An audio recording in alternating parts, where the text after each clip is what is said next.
Hello everyone. So it's been a long time since I've made a YouTube video. There's just been a lot going on. But I want to talk about what I've been going through the past 3 weeks or so. I'm not quite sure how this all fits into Hike Like a Woman, or even if I'll actually publish this video live at some point. But right now I just kind of want to record what's been going on in my life and maybe share it if I feel like it might help somebody else out in the future. So chances are, if you're here at Hike Like a Woman, you're like me, and you're active and you're healthy and you exercise and you take care of your body and you do all of like the right things. It's amazing because I was doing all of the right things. And then I found a lump in my breast and everything just kind of changed. So I'm going to back up a little bit. I'm going to back up to the summer. In August, I guided like 3 backpacking trips in 4 weeks. And I finished guiding during the summer, and my right knee was just killing me. And my knees have been hurting for a while, and I think it's just like the combination of being a runner in high school, and I think it's the combination of the Army, maybe jumping out of airplanes, deployments to Iraq, where I was wearing body armor and moving quickly and in and out of vehicles and on the ground and wearing body armor that didn't quite fit my body. And so I think there's like a lot of contributing factors to this knee pain that I've been having. And then guiding over the summer and carrying heavier packs kind of like made my knee flare up and act up. And I didn't think much of it until I was actually on a field trip with my 10-year-old's 5th grade class, and we were climbing big rocks at Vidaboo and having a lot of fun. And at one point towards the end of the day, my knee just buckled and I fell. And I like literally fell on the ground, and I thought, okay, something is up with my knee. I need to go get it checked. So I went to get it checked here in Laramie at a local clinic. And the nurse that I saw recommended an MRI. Well, Al and I are self-employed, small business owners, and we don't have traditional health insurance. So we have like a health share program, which means that we cash pay for all of like our checkups and our physicals, all of that kind of stuff. And then this health share comes in if something catastrophic happens. So the nurse that I saw recommended an MRI. So the hospital called, and to get an MRI on my knee, it was going to be like $2,000 or something outrageous. And I thought, okay, that's like, I can't afford to get an MRI on my knee right now. So I just ignored it.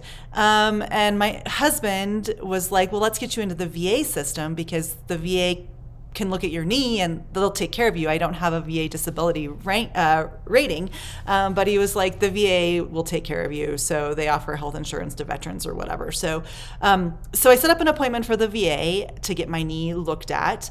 And that appointment was on November 8th. So I went in November 8th to meet with a physician at the VA. Super great experience at the VA here in Cheyenne. Like, they got my lab work in. He just did like a complete kind of head to toe exam and checked out my knee, sent my knee in for some x-rays. And then he was like, when's the last time you had like a pap smear and a mammogram, and you have a family history of breast cancer, so you should probably be doing that. And I was like, oh, like 7 years ago, 8 years ago, I it's not like I look forward to having a well woman exam. So he was like, okay, let's schedule you for a well woman exam. In the meantime, you should be doing self breast exams. And I thought, well, we have an insane family history of breast cancer. So my grandma had breast cancer. Several of my aunts have had breast cancer. My mom, there's this BRCA2 genetic mutation thing floating around the gene pool. So I got tested for BRCA2 back in 2007, and my BRCA2 test was negative, which put me at like a normal risk for breast cancer. And I figured, I'm healthy, like I'm not going to get breast cancer or whatever.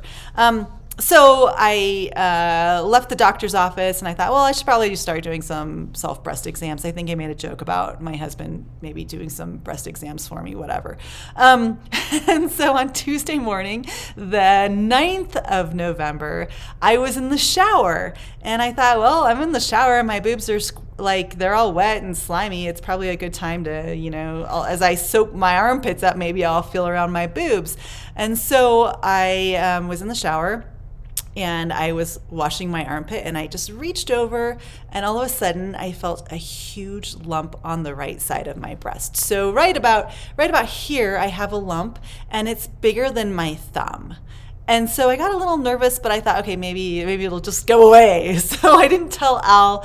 I kind of thought about it all day, but I didn't. I was just like, whatever, I'm healthy. It's no big deal. On Wednesday morning, I told my husband, and Al touched the lump, and he was like, "This isn't good. You need to get back in the VA, and you need to like bump up your well woman exam because it was scheduled for December 9th or something like that." And so that, okay, I'll try to call the VA, tell them I have a lump in my breast, see what I can do. So I get to work and, I own a retail store. It's not like I can make personal phone calls. I don't have an office. I don't have a place where I can go to make private phone calls. And so I'm like on hold with the VA for like an hour trying to tell someone that I have a lump in my breast and I needed to get in and see my doctor again. And finally, like after 45 minutes on hold, I just hung up. And then I tried again the next day, couldn't get a hold of anyone again. And so by now I'm getting a little frustrated because I have this lump in my breast and I can't get a hold of anyone at the VA to schedule an appointment or to move my appointment up. So I'm getting pretty frustrated. On Friday morning, I called the VA, couldn't get a hold of anyone. So I was like, well, they have the women's clinic. I'm a woman. I'm going to call the women's clinic. So I called the women's clinic. I left them a message. I have a lump in my breast. I don't know what to do. I need to get in to get it checked out. And the women's clinic called me back and said, oh, you need to go. We're going to transfer you to the regular line. And then you need to talk to your physician. We can't talk to you about that. You got to talk to your primary care doctor. And I was like, you're a woman's clinic. For the love of God, I have a lump in my breast. I'm a female veteran. Can you just like say, sure, come on down. We'll check that lump in your breast out for you. But I was like, okay, whatever. I'm in this system. I just have to play by the rules. I couldn't get a hold of anyone on Friday. So Monday morning, Al is like, let's just go to the VA. And we'll just go to the VA and we'll wait until you can be seen by your doctor. And we'll just be like, hey, we're not leaving until someone looks at this lump in my breast. So that's what we did. Monday morning, we showed up. We actually were able to get right in to see my doctor. He felt around my breast and was like, yes, you have a lump. But he was like, I'm sure it's no big deal. So we're going to go ahead and schedule you for a diagnostic mammogram and an ultrasound. And then it was actually pretty speedy getting that mammogram and ultrasound scheduled. So I had my mammogram and ultrasound scheduled for November 24th. So the Wednesday before Thanksgiving. And it was actually really cool too because I was able to get that done here in Laramie. So I didn't have to drive over the hill to Cheyenne to get a mammogram. So on the 24th, I show up for my mammogram and it's my first mammogram. I figured like, whatever, I'll just like, whatever, no biggie, right? And the mammogram really was no biggie. But I was a little concerned because I had the lump and because they had scheduled me for a diagnostic mammogram, which is different than a screening mammogram. I guess it's a little more detailed, and then an ultrasound. And so I figured the appointment would kind of tell me how bad this was. So I thought, okay, so if I'm like in and out with the mammogram and in and out with the ultrasound and it's like super fast, then everything is okay. But as I was going through the mammogram, I realized that everything was not okay. So the technician took the first images and then she was like, go have a seat. I'm going to go talk to the radiologist and we may need to take some more screens. She's pointed some areas on my mammogram of where I had some calcification. And she said, you have some calcification on your right breast. Where the lump is, no big deal. This is very common for a lot of women. So I'm like, okay, well, common for what kind of women? And then common for who? And then she came back out and she said, I need to take some more images. And so then she took some more images of my right breast. And then she took me back to the waiting room and she said, okay, so now you're gonna hang out here for a little bit and then the ultrasound tech is gonna come and get you and you'll go back and you'll get an ultrasound of your right breast. And so I said, okay, cool. So I go in for the ultrasound and it takes a long time. Like the mammogram was so fast and the ultrasound just took forever. And I'm really tired because I've been sleeping well. There's been a lot of stuff going on at work. It's fourth quarter. I own a ski shop. Like it's kind of a busy time in my life. So the ultrasound was just really uncomfortable because I'm just like the right side of my body is exposed and the jelly was warm. So that's good, I guess. So the ultrasound tech finished and she went back and said, I'm just going to go talk to the radiologist and see if she needs me to do anything else. And so I just laid there on the table and she came back out and was like, I need to get your entire breast, not just this upper right quadrant where the lump is. And by now we discovered that I had 2 lumps.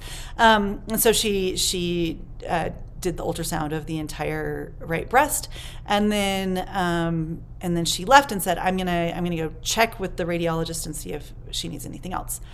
Well, by then I knew something was up because of all of these extra, like I gotta go check, I gotta go see if we need anything else. Like that seemed unusual to me. So then the radiologist came in to the ultrasound room, and here I am, exposed, right? Super uncomfortable. I'd been laying on that table for like, I don't know, over a half an hour, and I was just very uncomfortable. And the radiologist like turned the ultrasound machine so that I could see the screens, and she pointed out 2 gigantic masses, she called them. There's one big mass, and then I have a smaller mass.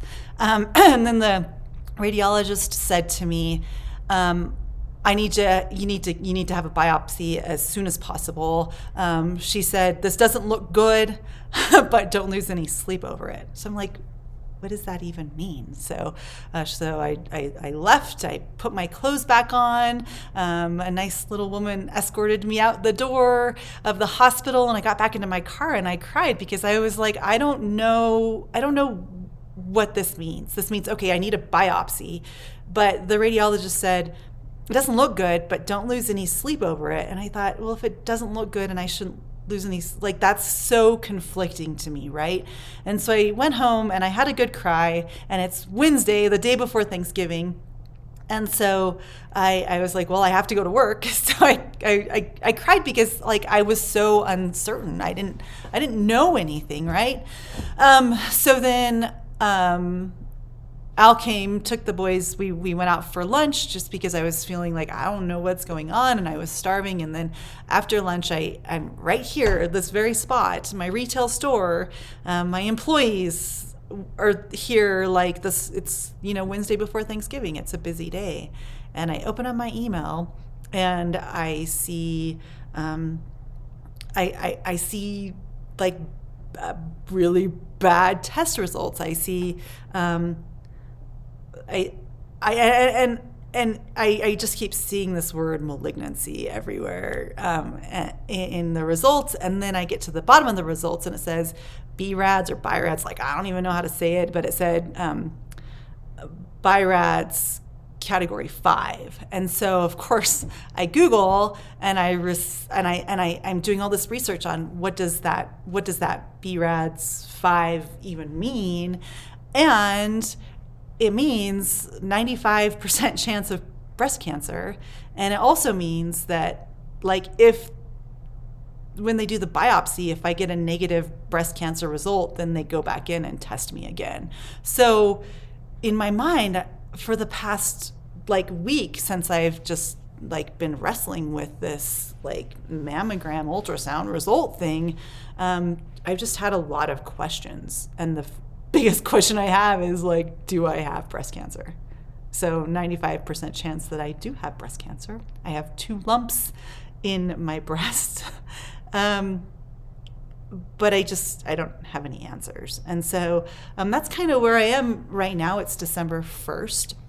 Of course, I had to go through Thanksgiving and not tell anyone what I was going through because it's Thanksgiving. I don't want to kind of be the buzzkill there. And then Black Friday and Small Business Saturday are historically 2 of our largest shopping days. And so I had to just put the smile on my face and work. By the time Sunday night rolled around, I just felt so drained and so heavy and so sad, because it felt like you're living this good life and you have all the things and all the joy and all the happiness. And then, you're like in this avalanche where it's like uncertainty. You don't know what's going on. You can't get anyone to talk to you. Like, it just felt like I was just being buried alive, and just like the weight of the world was just piling up, and just the uncertainty and the just not knowing. And so anyway, that's where I am right now. It's like I said, it's December 1st. I have a biopsy scheduled for Friday morning at 11. And I'm pretty certain that after that biopsy, I'll have to wait through another weekend. And then I'll probably be looking at a cancer diagnosis on, next week. And then I'm wondering, like, what will the treatment plan be? What will my insurance cover? Like, what are we looking at as far as, like, my health? And what's my family gonna face the next year? But I have 2 suggestions. So if you're in the medical career and you have watched me ramble for 16 minutes about this, I have 2 suggestions. And my first suggestion is for the VA. And the research that I've been doing lately is indicating that female veterans like me who have deployed to Iraq and Afghanistan and been there for extended periods of time and been exposed to open air burn pits and had our water bottles sitting on, right out in the hot sun baking, all the water we drank for those deployments, just plastic bottles of water sitting there with all of those plastics leaching into the water that we consumed. That's a big deal. And female veterans are seeing aggressive forms of breast cancer hit women who are younger, like me.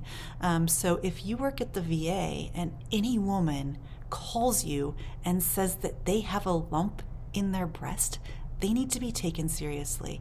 And you need to say, girl, you need to get right down here and we are going to check you out, because it takes 5 minutes for a nurse, a PA, or a doctor to feel a breast and say, you have a lump. Let's schedule you for a mammogram. So please, if you work at the VA, take women seriously when they tell you that they have a lump in their breast. That's kind of a big deal. And the second thing I've been wrestling with is this whole BRADS 5 thing, and this whole you need a biopsy. I just feel like if people are going to have access to their medical records and their reports like that immediately, there needs to be support, and there needs to be this is your next step and we're going to get you in. So that's kind of my frustration with the system right now, is that it's just moving very slowly, and I just want to move on with a diagnosis and a treatment plan so that I can get better and so that I can keep doing the things I love, working with my staff here. I employ 10 people. I have a family. I have a life that I love. I guide women in the backcountry every summer. So I just need some answers. And so I'm anxious for my biopsy on Friday morning, and I'm sure I'll pop in with another video update after then. But that's kind of my journey so far and what I've been going through. So talk to you later.